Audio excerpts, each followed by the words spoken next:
Entonces, hay otro mecanismo que nos depende de las ideas, los pensamientos, las situaciones que nos rodean, y que es la proyección.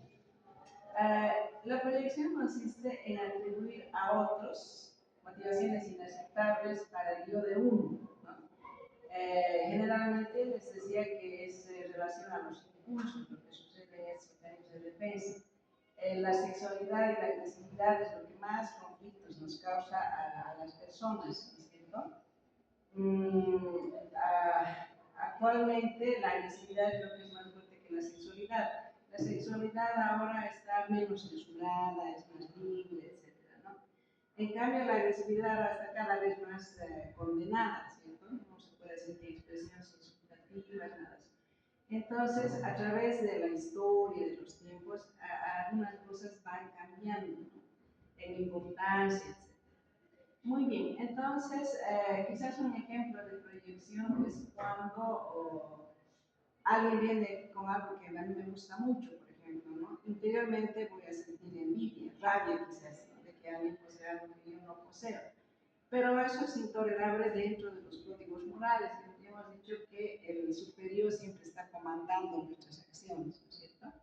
Entonces, es inaceptable que yo diga, pucha, qué rabia que vienes con eso, a demostrar eso que tienes, ¿no? Y en vez de eso digo, mira, él te tiene envidia, ¿sí? Entonces, atribuye a otro los afectos, las emociones, las ideas que uno tiene. Esa es la proyección. Es como dicen del marido infiel que acusa a su esposa de que ella es infiel. ¿No? Es un mecanismo de defensa muy común en la paranoia.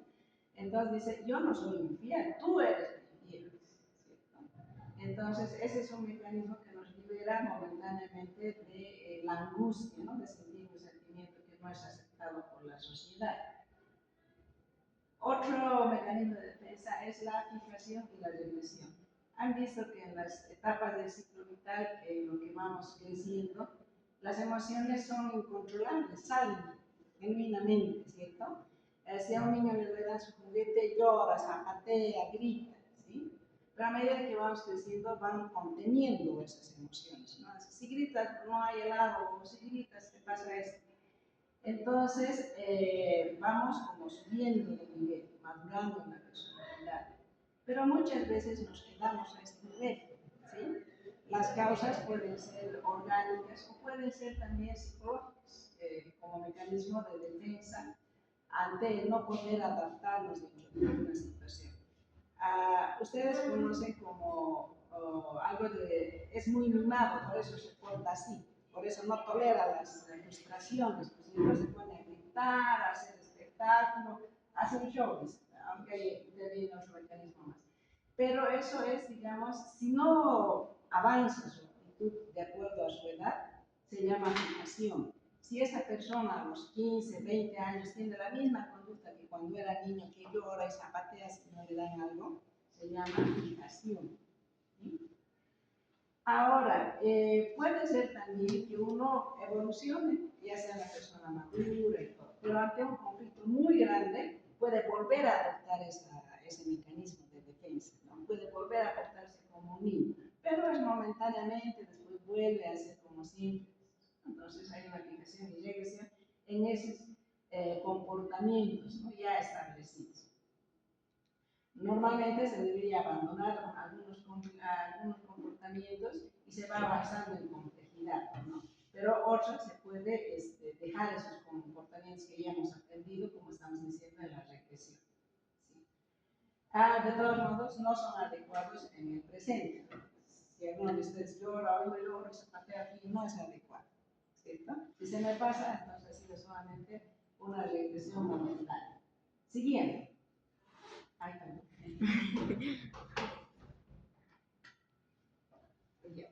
Esto es lo que les decía. Hay tipos de regresión, ¿no? Hay de respuestas operantes, donde hacemos un hábito que teníamos antes y en algún momento vuelve ese hábito, eso de chuparse el dedo o de masticarse las uñas, ¿sí? Es una regresión y viene cuando hay mucha angustia, etc., ¿no? Pero estamos haciendo una operación. En edad, conductas características, esto se entiende, ¿no es cierto? Me comporto como un niño de 5 años o como un adolescente. Han visto muchas personas maduras que están enamorando con jovencitas, por ejemplo, antes se decía eso, ¿no? Está volviendo a su segunda infancia, está viviendo otro momento de su vida, ¿cierto? Entonces, esos son mecanismos de defensa también de acuerdo a la edad. Aquí van mostrando características de edades previas. Y por último viene la primitivización, que es mucho más grave. Aquí el comportamiento es cuando somos bebés que estamos gateando, tocamos el barro, nos ensuciamos la ropa, babeamos, todo es desorganizado, ¿no? En esa edad es normal, está aprendiendo, va a desarrollar. Pero cuando a los 18, 20, 40 años presentamos ese comportamiento desorganizado, es un mecanismo de defensa ante conflictos muy graves y es una reacción muy grave también, ¿no? A veces no se puede salir de este comportamiento y se quedan así. Los esquizofrénicos, por ejemplo, adoptan este tipo de conductas, regresan a una situación totalmente desorganizada y caótica por no poder enfrentar al mundo, ¿no? Entonces, estos serían los tipos de regresión en gravedad. Otro que tenemos y manejamos mucho nosotros, la mayoría de las personas, es el desplazamiento y la sustitución. Entonces, como dice ahí, se cambia el objeto original, inaccesible de un impulso, por otro más accesible, ¿cierto? Entonces, en ambos es muy similar. Es un ejemplo que se da cuando hay un enamoramiento de una pareja hacia una mujer, por ejemplo, ¿no? Pero ella ya tiene otro compromiso, ya se ha casado. Y muchas veces desplazan ese sentimiento a la hermana menor que se parece o tiene características similares o por último es de la misma familia. Entonces está desplazando un sentimiento a otra persona. Está sustituyendo el objeto que era atracción para él. ¿Sí? Y eso nos ocurre mucho a todos. A veces nos tenemos que cuando ya nos conformamos, estamos conscientes, ya no es tanto mecanismo de defensa, no es cuando lo hacemos inconscientemente. O sea, bandido, te siento casar con la hermana de tu novia, o de la Gloria, por ejemplo, ¿no? Y tú la querías a él. No, yo siempre le he querido a ella, hay un mecanismo de negación, pero hay una sustitución. Y es el de afuera el que se da cuenta. Retroflexión. Esto es muy importante porque es uno de los mecanismos que más se acepta dentro de lo que es el suicidio. ¿Sí? Hay una corriente psicológica que dice que en el suicidio hay obviamente una depresión muy importante, pero esa depresión se puede deber a la pérdida del objeto amado. ¿No? Cuando terminan con sus enamorados, enamoradas, hay un sufrimiento muy fuerte, pero además del sufrimiento hay una rabia contra esa persona. O sea, algunas veces ustedes se han enamorado, no siempre es una taza de leche, ¿no? El que va a quedar solo queda muy triste o muchas veces muy agresivo, muy irritable, ¿cierto? Dentro de nuestra sociedad no se entiende la agresión. Entonces, como es tan grande, tan incontenible esa agresividad, se vuelve contra uno mismo. Entonces, en vez de matarle a ella, se mata a uno, ¿no? Ahora no estamos viendo tanto eso, que se matan y matan y las cosas desarrollándose de una manera más grave todavía ahora, ¿no? De la violencia.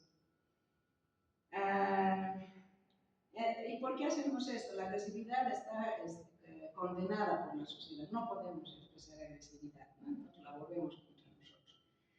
Ara Rado, que es un autor de psicología, habla esta formación del mecanismo en relación a la conciencia moral, ¿cierto? Este autor habla más bien un poco del condicionamiento. Esto que yo les hablo son corrientes psicológicas, pero hay corrientes también, otras corrientes que hablan de lo que uno aprende, del aprendizaje, ¿no? Unos dicen esto está dentro de uno y se desarrolla dentro de un ambiente, y otros dicen no, esto se aprende aprende dentro de la familia, dentro de la sociedad. Entonces, un grado que tiene esta inclinación, digamos, primero se presenta la desobediencia. No vayas a la calle, no sabes a jugar a la calle, no, sale, desobedece, ¿cierto? Entonces sale la mamá, me has desobedecido, desaprobación, ¿cierto?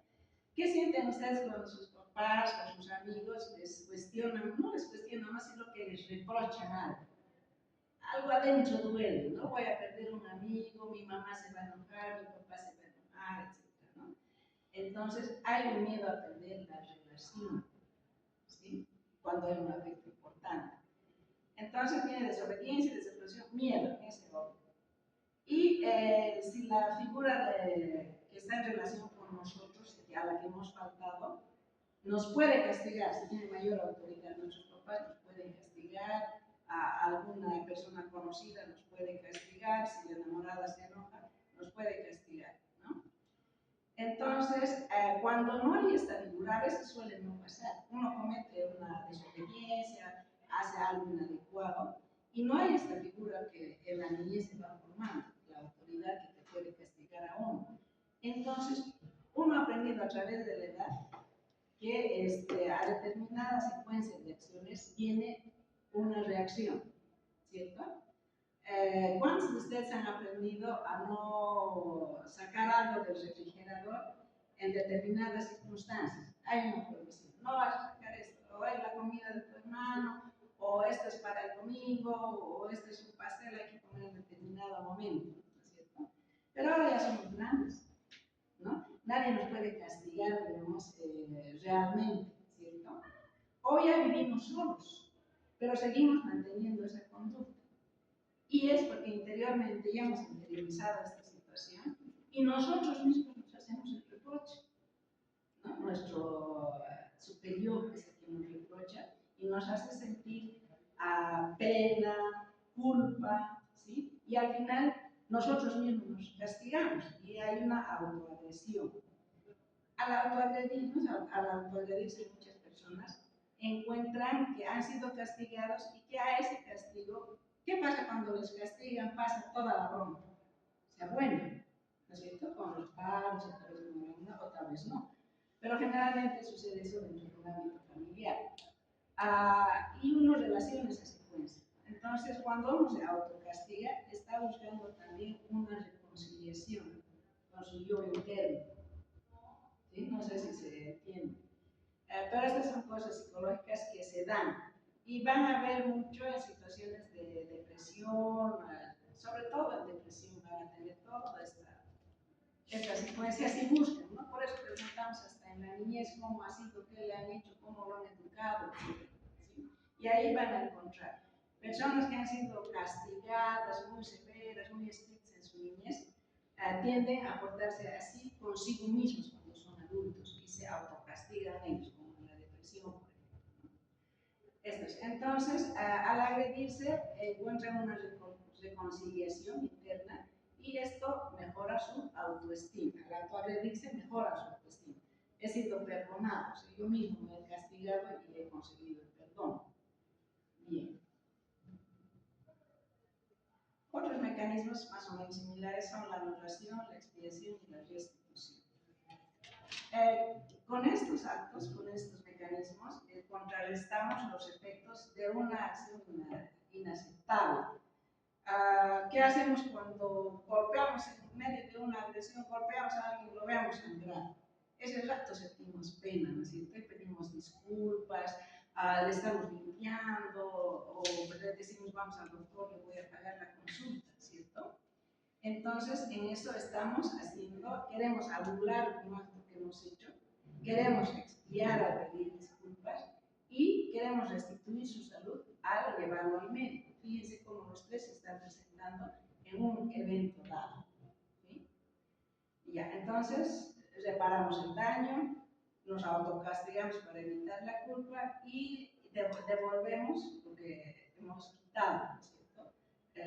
Muchas veces pasa también entre paciente y médico, por ejemplo. Se puede presentar que haya un diagnóstico que va empeorando, por ejemplo, ¿no? Entonces nosotros tratamos de consolar a este paciente o buscar nuevas formas de mejorar su salud. Podemos dedicarles horas extras, por ejemplo, ¿no? Cuando nos sentimos culpables, etc. Y no paramos de estar bien hasta que podemos devolverles la salud. Entonces también es un mecanismo que se puede presentar en los médicos en base a cómo han sido educados o qué vivencias han tenido en la niñez. Este es actuación o acting out, este es otro mecanismo de defensa que para poder controlar un impulso conflictivo que no va a tener relación con el conflicto de origen. Estas personas, por ejemplo, hablan, cuentan un relato que les ha sucedido actuando, ¿no? O sea, con muchos ademanes, llanto, ira, con todas las emociones, es como si revivieran ese momento, ¿sí?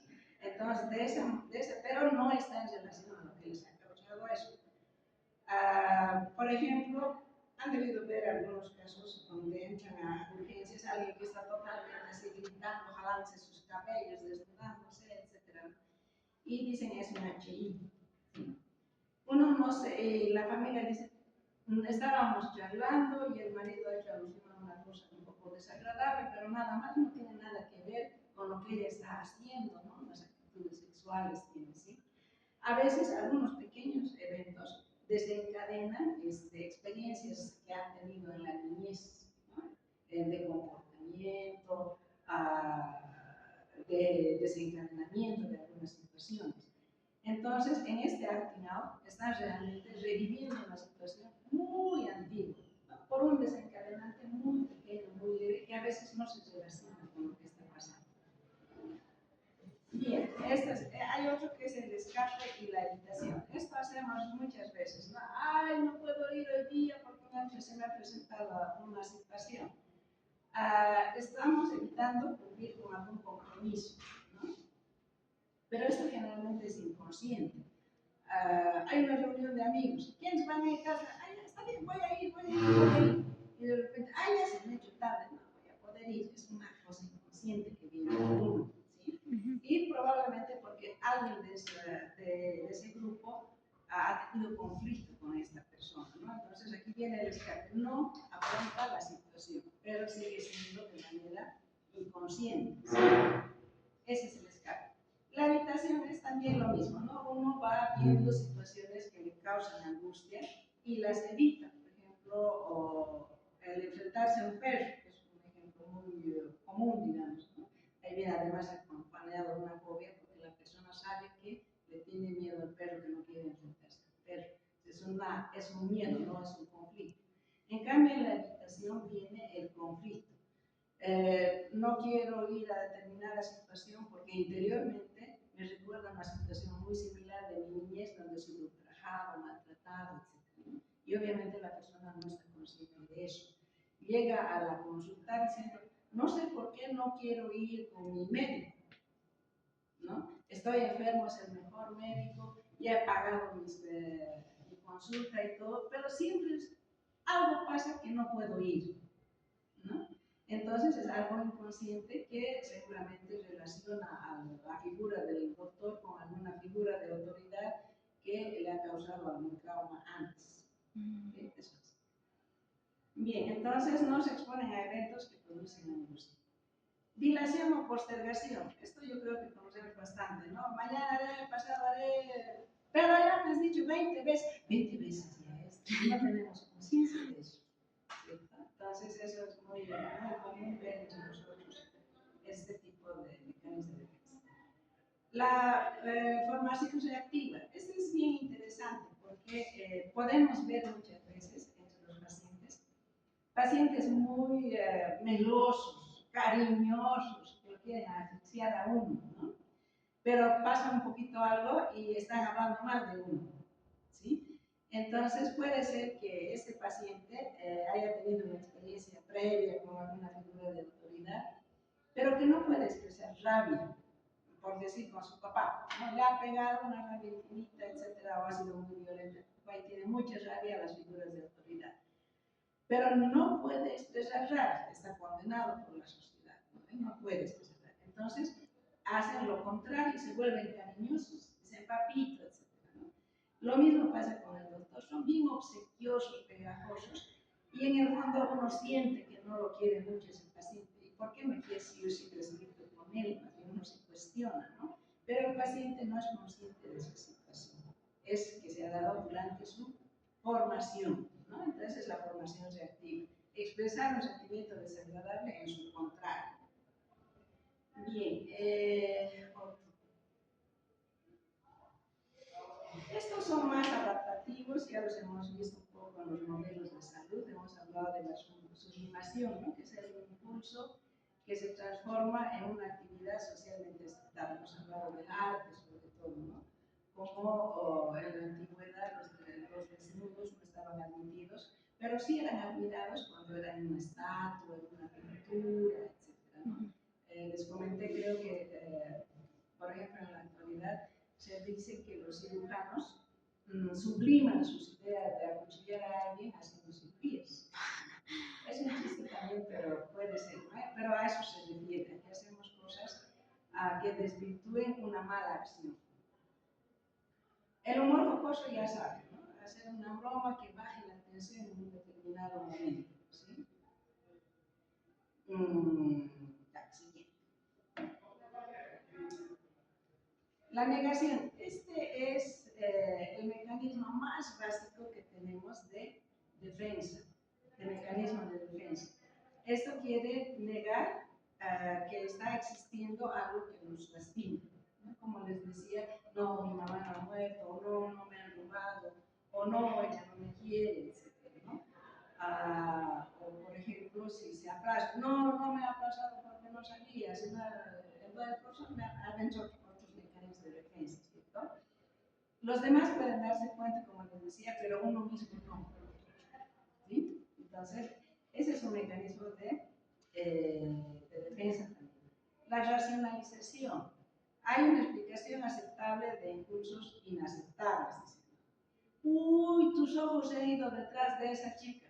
Estás camote. No, es bonita, es natural que la vea. Puede que por adentro esté palpitando, emocionado, etc. ¿no? Pero está ocultando esa emoción.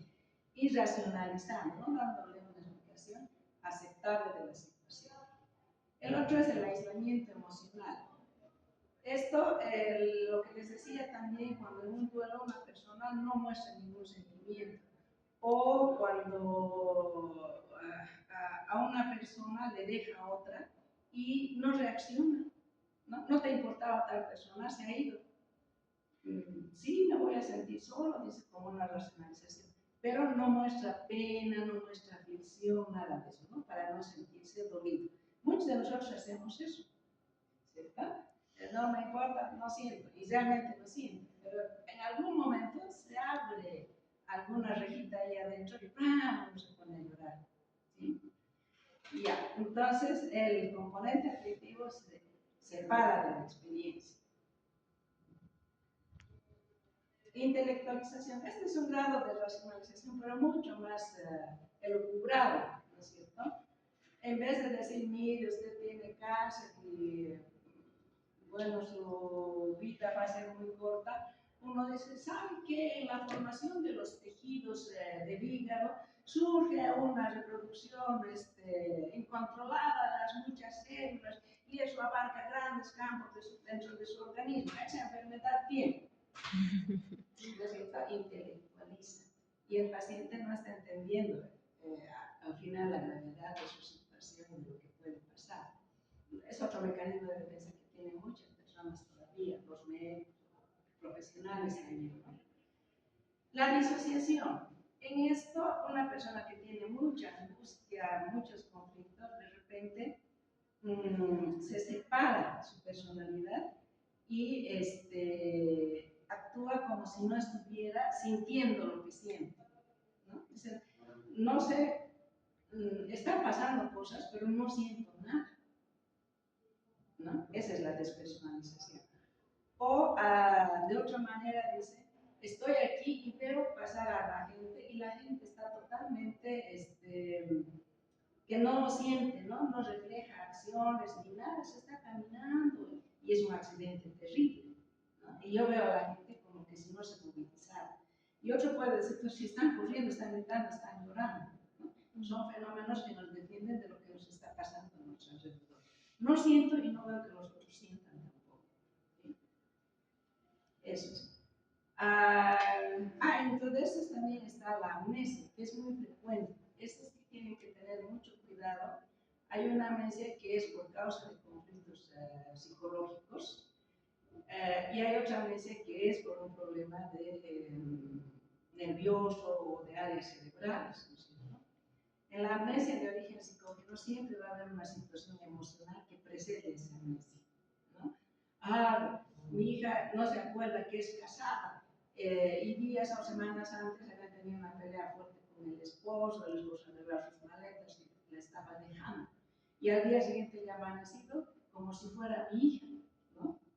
Como si nunca se hubiera casado. Se ha olvidado todo el proceso del matrimonio y los hijos, y esto es verídico.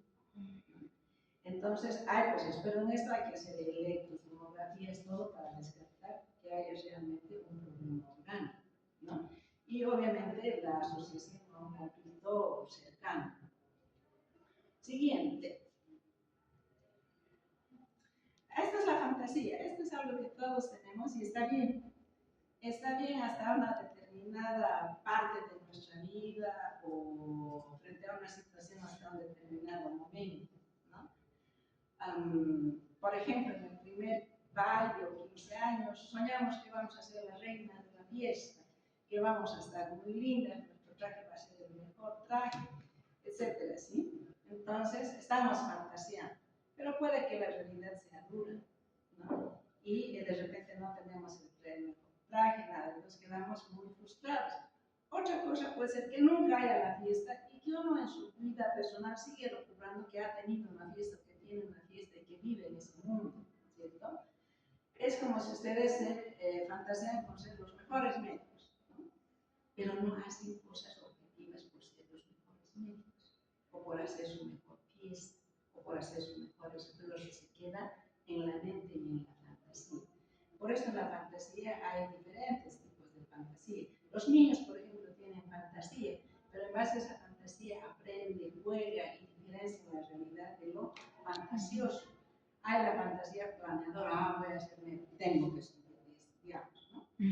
O decimos, voy a ser médico, pero nunca estudian y se quedan encerrados en su cuerpo, ¿no? Y nunca terminan una carrera. Entonces, fíjense que la fantasía tiene sus pros y contras también, ¿sí? Obviamente, en un momento dado, mejora la autoestima, porque nos protege, nos refugiamos en eso, ¿no? He sufrido una decepción en el colegio, me voy a mi cuarto, escucho música y de repente estoy en otro mundo y me tranquilizo y estoy bien, ¿cierto? Pero nos protege, sí, pero tiene que ser solamente momentáneo.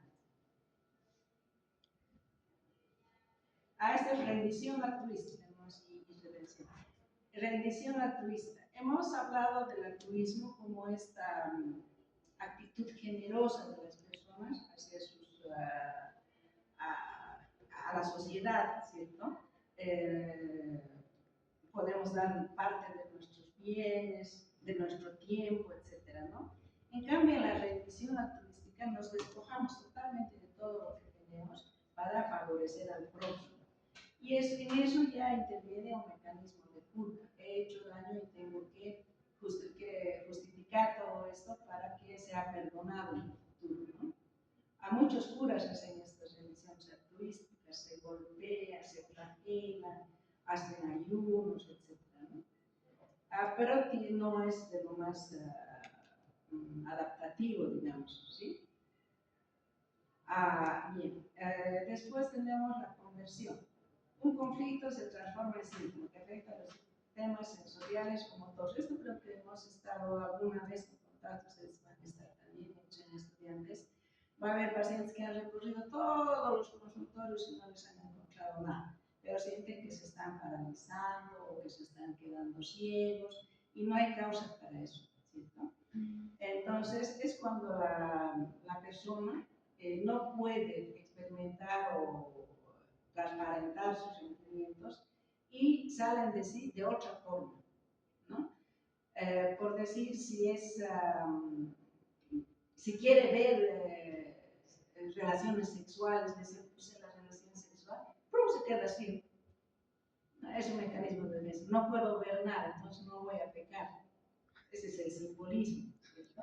Pueden haber muchas teorías, muchas causas, muchas situaciones, pero hay que tener mucho cuidado. Obviamente puede ser realmente una ceguera. Siempre tienen que descartar lo orgánico. Cuando está descartado eso, recién se puede uno plantear este tipo de teorías y tratar de aplicar una de estas teorías también, ¿no?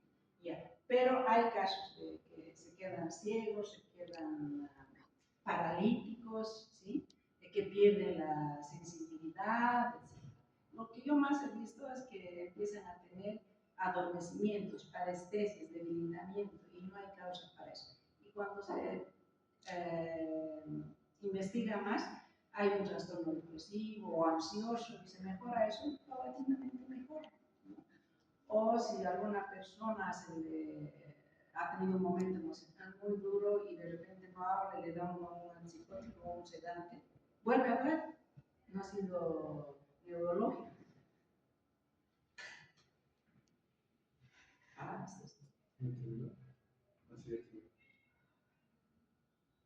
Sí, eso sería todo, jóvenes. Entonces, lo que quiero recalcar, todos podemos presentar de alguna manera ese mecanismo de defensa.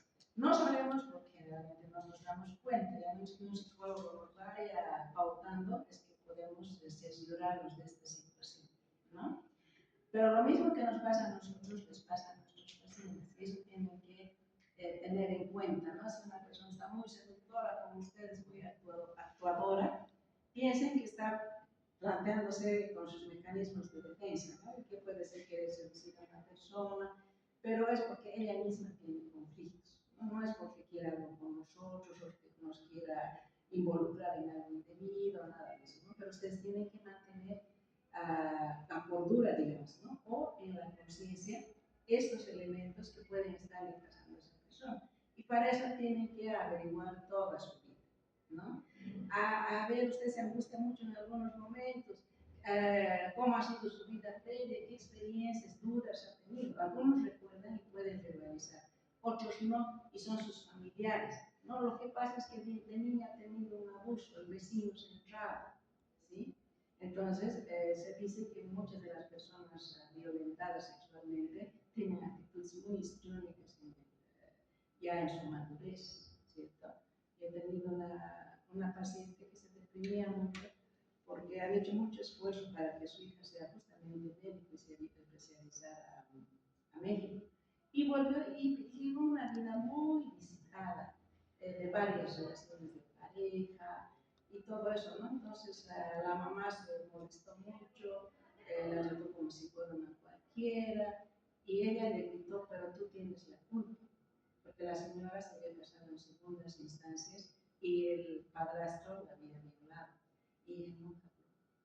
Y es a esa etapa que esa señora había tenido, bueno, la paciente tenía unos 40 y tantos años, que gritó, ¿no? Porque la mamá le seguía culpabilizando de tener una conducta así, ¿sí? Entonces siempre tengan presente que la conducta, aunque no sea explicada de un paciente, puede tener su explicación en sus orígenes, en su educación, en los traumas que ha vivido, ¿sí? No juzguen directamente a una persona sin saber sus antecedentes, ¿sí? Bueno, espero que esto les sirva para defenderse también a veces del dolor o el daño que nos puedan dar a algunos pacientes, ¿no? Es inconsciente. Algunos son conscientes, no digo que todos sean inconscientes, pero consideren que pueden ser inconscientes y averigüen, ¿sí? Muy bien, entonces con esto hemos terminado los mecanismos de defensa, y la próxima clase yo creo que va a venir la doctora Aus, no, el doctor Relax, para dar conciencia. Ya vamos a empezar con las funciones mentales, entonces cada una de ellas va a tomar 2 o 3 clases individualmente, ¿no? Entonces ahí van a ver todas las partes normales y también las alteraciones de cada función mental. Muchas gracias.